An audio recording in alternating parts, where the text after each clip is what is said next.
Hello and welcome to the Understanding by Design Stage 1 tutorial. In this tutorial, I will discuss how to properly complete the first stage of a UBD core curriculum course. Our learning objectives for this tutorial are to create a basic structure for our proposed unit, to differentiate between essential questions, understandings, knowledge, and skills, and to integrate required competencies and standards into the course design. The first step of our Stage 1 design is to fill out the basic information for the course, the title of the unit, the length of the unit, and the resources being used to teach the unit. This information will help guide the overall design of the unit and will aid the instructional designer in positioning the unit within the larger framework of the course. This part is simple, yet crucial to planning the unit within the larger context of the course. The second step is to give a clear and concise summary of the unit. Because the instructional designer may be unfamiliar with the content of the course, it is best to put the unit summary in language simple enough for a non-expert to understand. Again, the unit summary helps provide context and gives the instructional designer an idea of the purpose, flow, and general themes of the unit. The next step requires some deeper thought on what the instructor hopes to teach students with the unit and how this coincides with the various competencies required by the discipline or the university. At many universities, core curriculum courses should grant students with multiple competencies that will be crucial for their academic careers.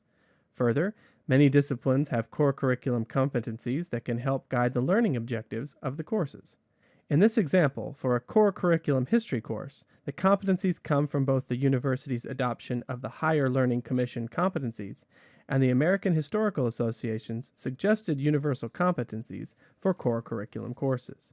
Once these steps have been completed, we move to the core principles of Stage 1, where we will outline the overall goals, skills, and content of the unit.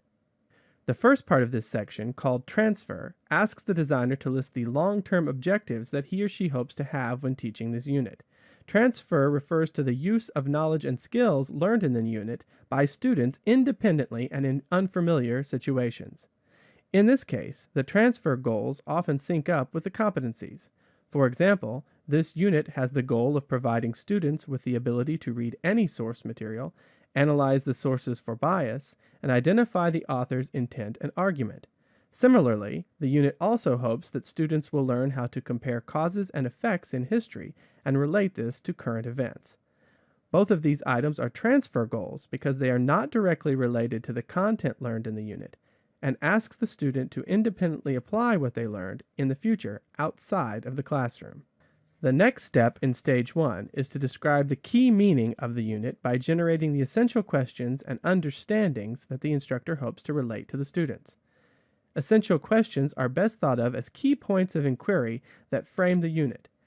These should not be unit-specific, but rather represent larger themes that govern the unit. Further, essential questions need to be timeless, provoke thought and discussion, relevant to personal experiences, and be applicable to future lessons. Here, in this unit on the 100 Years' War, an essential question would be, why do wars begin? Or, what should be stronger, local or central authority? Neither of these questions have a right or wrong answer, and both can be discussed from a variety of perspectives. Both also relate back to the wider focus of the unit, the reasons for the 100 Years' War, and how the war affected the building of modern European nations. From the essential questions, the designer can compose general understandings that are part of the unit. More specific than essential questions, understandings are conclusions about the content that the instructor hopes to guide the students toward in the unit. Like a moral of the story, these should not be specific solely to the topic, but indicative of a larger theme.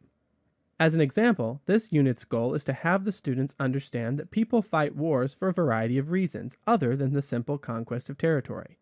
This understanding could be applied to multiple units, is not directly contingent upon the topic of this unit, but still aligns with the unit's theme.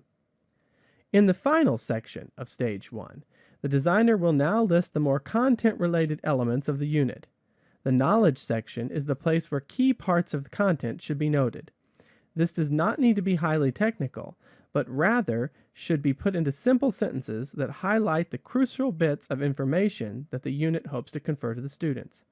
These should also align with the essential questions and understandings, but be more topic dependent. For example, this unit will teach students that political, social, and economic reasons for the start of the Hundred Years' War. This goal relates to the essential questions about why war starts and to the understanding that wars start for reasons other than territory, but is solely a topic that will be covered in only this unit. The next section is to discuss what skills the instructor hopes the students will learn in this unit. While these can be voiced in a general way, they should be aligned with the overall competencies and be a part of the long-term transfer goals for the unit. For example, this unit will have the students exercise their writing proficiency by asking them to come up with a novel and plausible thesis and to analyze assigned readings critically. While the skills section is similar to the transfer goals, this section relates only to the skills that will be used during the unit, in assignments or course activities, with the guidance of the instructor. Thank you for watching the Stage 1 tutorial. Please take the time to complete the Stage 1 assessment following the video. Good luck!